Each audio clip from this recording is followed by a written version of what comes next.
Today, in another episode of WiP WonderWoman, we feature Soundari Mukherjea, who is an organization consultant and a business storytelling coach. Hi, Soundari. Thanks, Mandeep. It's an absolute pleasure to chat with you in this forum. I know we've had a lot of conversations in the past, including my first one way back in 96, but this one is special.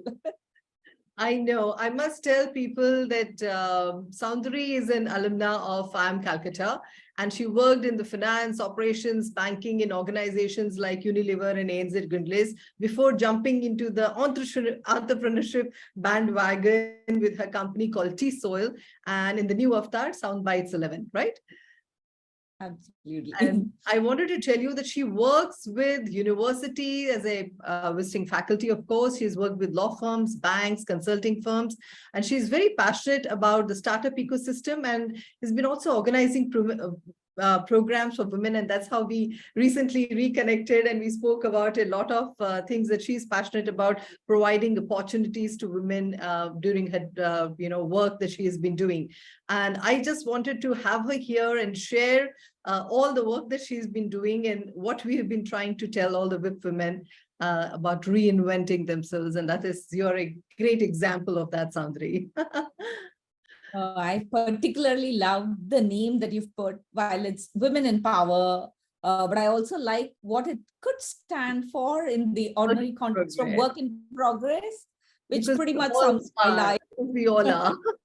Yeah, that's something I must say. My daughter Nanki brought up that part of it as a co-founder. So let me begin with something which I usually love to ask people. Tell me about your story thus far. Regular middle-class South Indian household. So that's the visual where like riches were measured by hard work, academic focus, and leading a very happy, normal life. My dad was one of 8 children, and growing up, he realized that being in his village in Tanjavur wasn't going to help his ambitions. And he's like one of the most dynamic people I knew, always curious, always trying new things, learning and helping others with his knowledge. And that is something I hope I've taken from him. My mother grew up in a really rich cultural background, religious household, but where women didn't really step out and study. But her dad was keen to make that change for her. Unfortunately, family circumstances being what they were, she started working at 17, shelving her dreams about going to college, but traveling great distances through public transport and trains when there were not that many women from her background who were even stepping out of the house. So education was always a very big driver for us. The courage to become independent, be brave, carve a path for ourselves kind of thing. And I remember like during summers, every summer in school, I would make a list of summer classes that I wanted to attend and ask my parents for money to register in them. Small amounts, but what looked for me as large amounts at that time. But my parents never said no. And in the process, I ended up doing so many different things. I'd go for quiz clubs, I'd go for singing, though I can't hold a tune. I'd go for dancing, puppet making, drawing, tailoring. I learned shorthand, which seems like an archaic thing at the moment. Yes. But at the time, I just was doing everything and anything. And so I feel like I graduated in doing summer classes. And this is something that I continue to date, love checking out new things, will sign up and keep trying new apps, tools. Anybody says they're doing a beta, I would sign up and, check it out. So that's a chance upon storytelling suddenly. That's interesting. Yeah. I know. It's like one of those things that I remember when I was about 8 or 10, a friend of my dad's visited us from Delhi. For me, living in Madras, as it was called at that time, Delhi was this exotic place with Red Fort and Rashtrapati Bhavan and even Taj Mahal. I didn't know that Taj Mahal was in a different place. Right. It was all up north thing. And he gave me his visiting card and it had 10 degrees listed after his name. I remember gazing at it at wonder. And after he left, I told my dad, my appa, that, I want to have 10 degrees after my name. But it only took about 3 degrees to know that, there's difference between being educated and learning. So I think this is something that stayed with me. And one of the things that, you mentioned about Unilever and ANZ and all that life, but I was starting to look at having a portfolio career. And one of the things that I remember Leena Nayar's, her person who she looked up to, a person called Andrea Jung, she told her about following your compass and not your clock.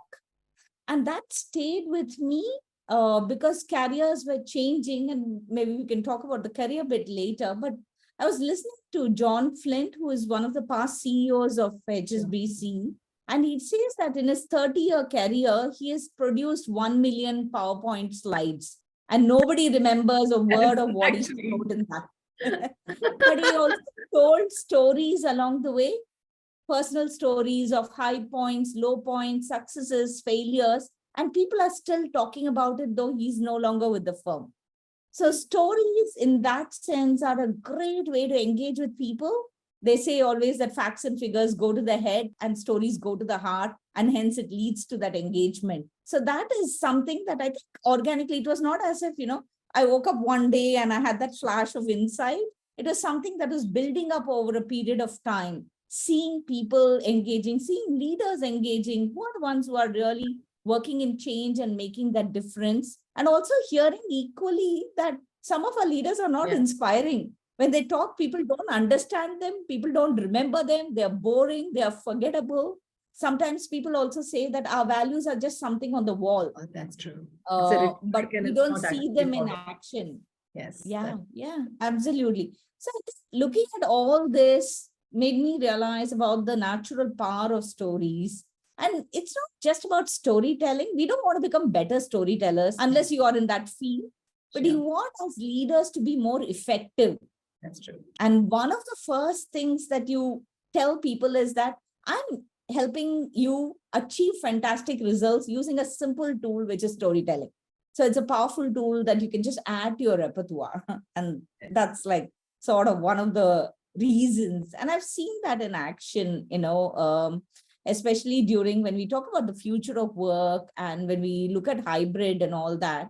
I remember Raghu Krishnamurthy, who's the ex-CHRO of GE. He talked about a person who was on the autistic spectrum. He explained that the person was really struggling to pick up cues on a video call when his organization started working from home. So 1 or 2 weeks, he was just interrupting people he shouldn't be interrupting. He was silent when he was needing to speak because he was missing all the cues. Sure. But that's when his manager listened with her eyes. And this is where the human side of it comes up. She called him up and she said, "What's wrong? Help me understand. You don't seem to be where you are. Is there something I can do to help you?" And he was so grateful for that conversation.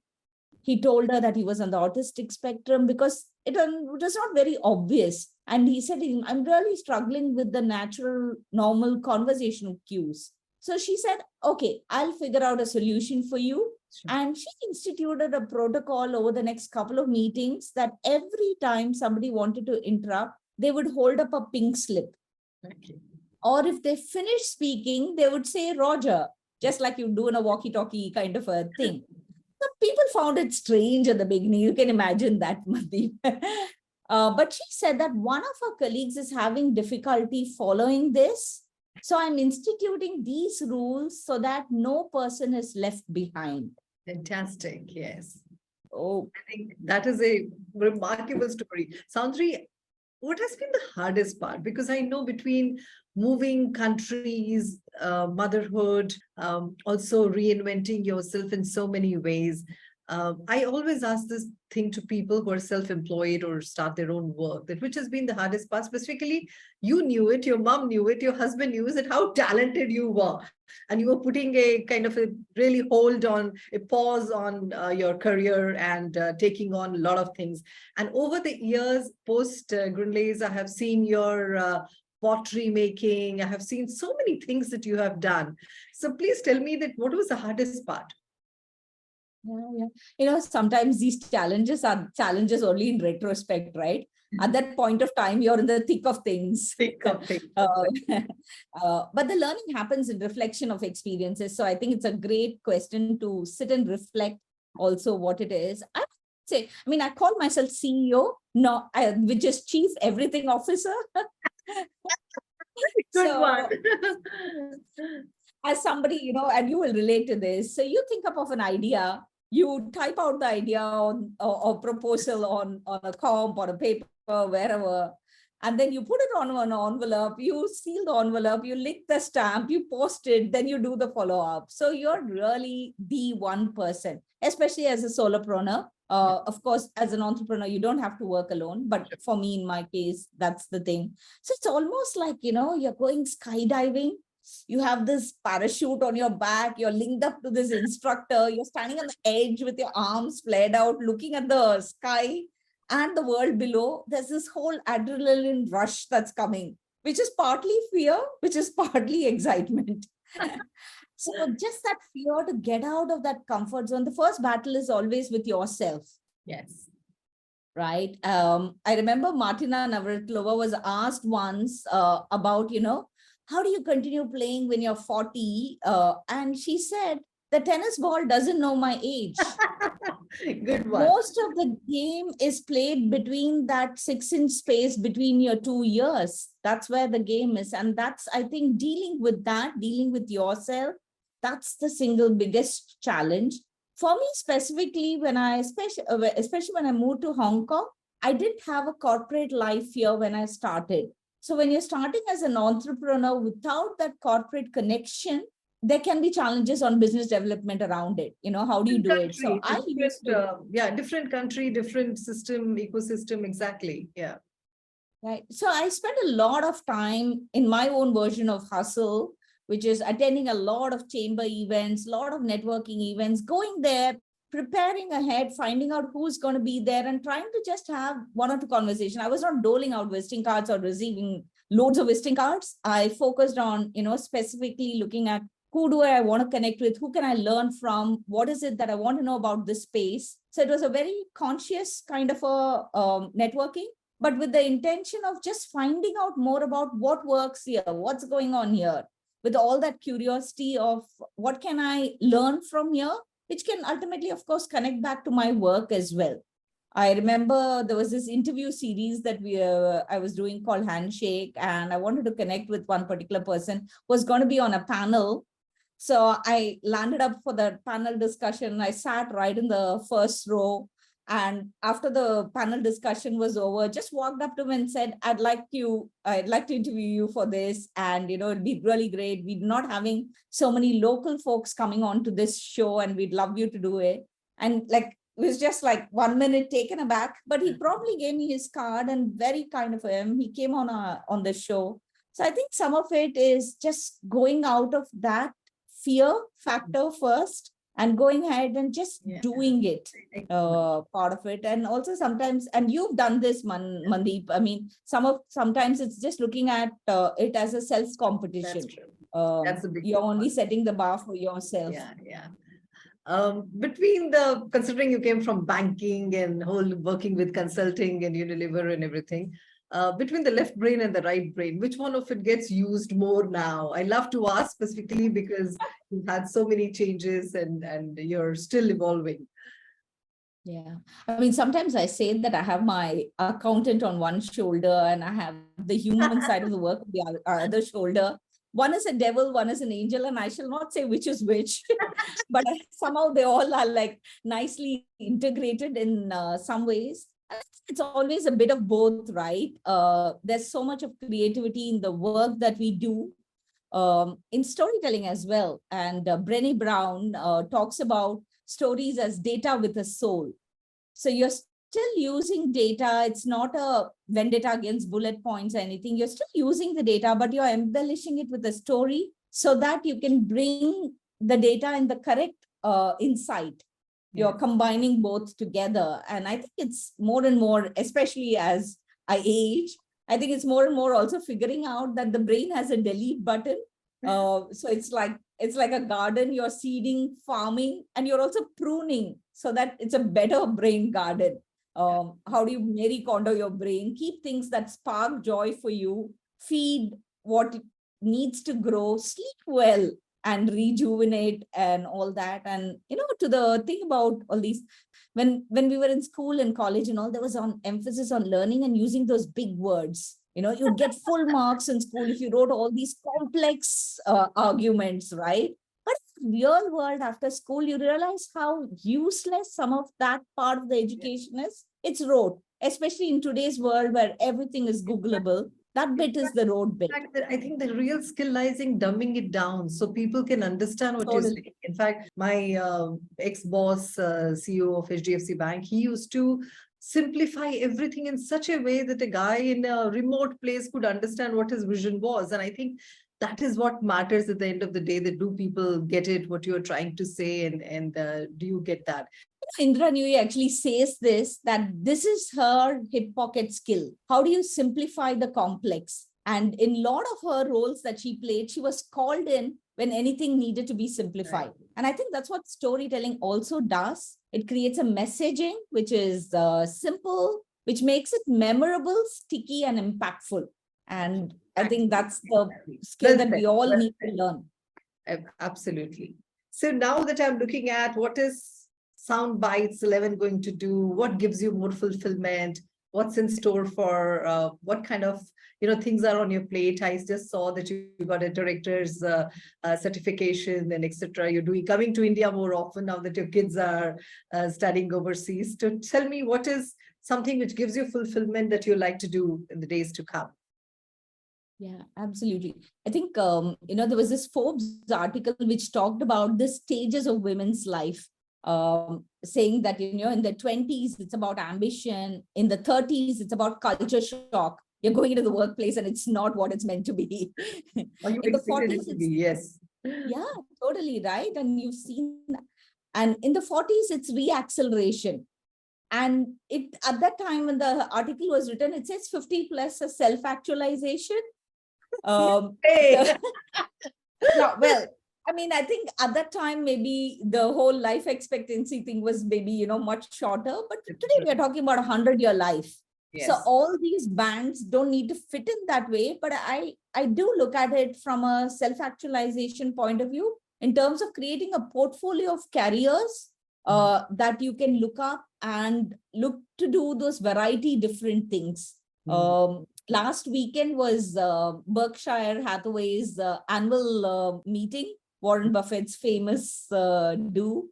And one of the concepts that he talks about is creating circles of competence, which is working in your core area, looking at your strengths, creating your boundaries. But the interesting part of it, and people normally read it as then not stepping out of comfort zone, staying in a cocoon. No. Interesting part of it is constantly expanding your circle of competence as well. So it doesn't have to be one thing, but be good at that. Use your strength, focus on it, keep your boundaries. Don't, avoid unforced errors, as they say in tennis. And the other part of it is looking at how many such circles of competence can you create. So currently I have my consulting work, which is my mainstay part of it. I'm enjoying teaching at the universities, which I discovered pre-COVID, but it's something that's really given me a lot of joy, especially when you get a message from somebody who's been on the course who says, I used what you said in the thing and this really worked and this has helped. I think that's a big high personally, but of course the satisfaction of knowing that you touch some lives. And the third bit is on the NGO work, the mentoring work, the coaching work that I do. And I want to link R. Gopalakrishnan, he talks about what he does, and this is my mini version of it. He talks about what he does currently, he calls it as he's wasting time. And he defines waste as writing, advising, speaking, teaching, and exercising. And I think that's the portfolio I want to have. That's very, very nicely. That typical of him to say something like tongue in cheek. He's a very interesting man, and he always comes up with that. So I think I wanted to now ask you, what is your success mantra? Yeah. After having had a career, and I was speaking with my sister about this, and we said that all our lives and careers, and you will totally relate to this, Mandeep, is it's almost like a river. So sometimes it's flown like, it's with full gushing. It's been like a torrent. It's gushed like a rapid. Sometimes it's silently gone underground. Sometimes it's come together through planes, it's navigated, it's been in narrow motion and all that, but it's always been in motion. Yes. So whether you're moving slow, moving fast, or moving steady, finding that destination where you want to be. And I think for me, it is constantly looking at, there's this lady called Miru Hirano. She's with this organization called Cinnamon. And she says that, for dreams, life is like almost like, don't fixate to your dream with your current state of mind, with your current ability. That's absolutely limiting yourself. So I want to constantly update my dreams as I grow, as I evolve, and as I learn, so do my dreams. So I have this ask for myself, which is constantly changing, which gives me all the flexibility to do a lot of other things. And it does come from a space of comfort. I always tell a lot of the young mentees that please invest heavily in your early years. Yes. That gives you so much of leeway and so much of scope for you to pick on your passion projects. Today, whether I work just in leadership development space, or when I work specifically on diversity and inclusion, being able to share those examples that will make a difference. And you can see literally almost the penny drop when you talk about some of these instances with people, being able to show rather than to, push an idea. Yes. Using some of these skills. I think that's really what is working out well for me. In fact, what I was remembering on while you were talking about it earlier was I worked with Professor Linda Creighton when I was in Singapore. And one thing which concept that she's really spoken about is something called boundary spanning, which is across that when you move across things and learn so much, it leads to innovation of your own and more thinking and fertile things and efficient solving of the thing. And if you meet the same people over and over again, then your thinking gets very limited. So I think one of the things that the people who are self-employed and solopreneurs, they're forced to actually meet people from other domains and collaborate with them. They should. I think that's the ideal way, because that's how the learning happens. For me, at least, I worked for 25 odd years before getting into starting something on my own. So, and that also, really been there, done that, and into a very, very distinct part of the banking sphere.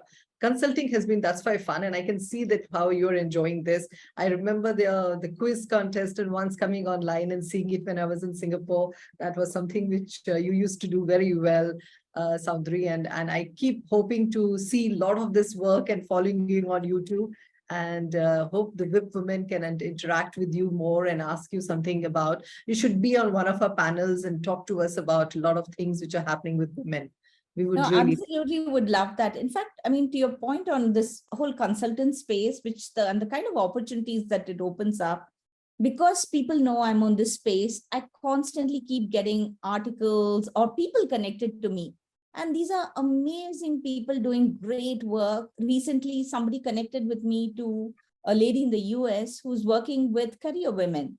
Yeah. And we got into this call and we just found, there's sometimes the vibes just connect, as they say. Millennial lingo.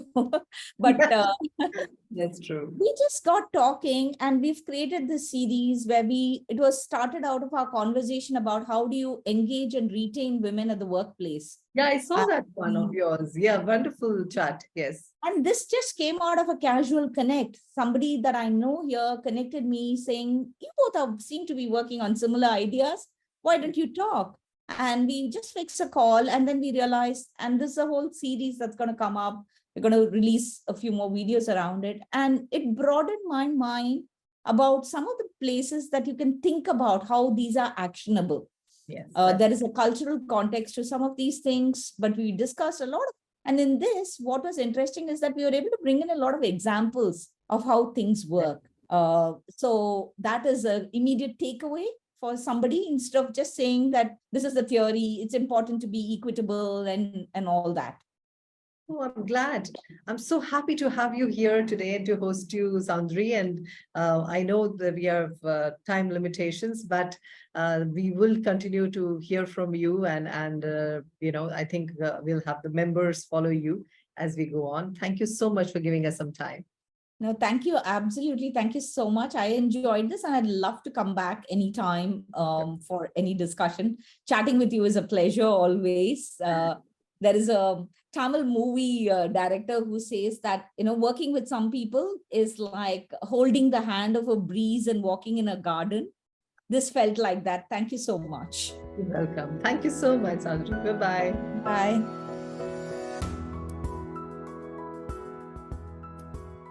Hi, I'm Soundari Mukherjea. I'm an organizational consultant and the CEO at Soundbites 11. My big, hairy, audacious goal is to help leaders and teams drive business outcomes, build a personal brand, and be more human at work through storytelling. And please follow me on LinkedIn or on my YouTube channel. And I look forward to continuing this conversation.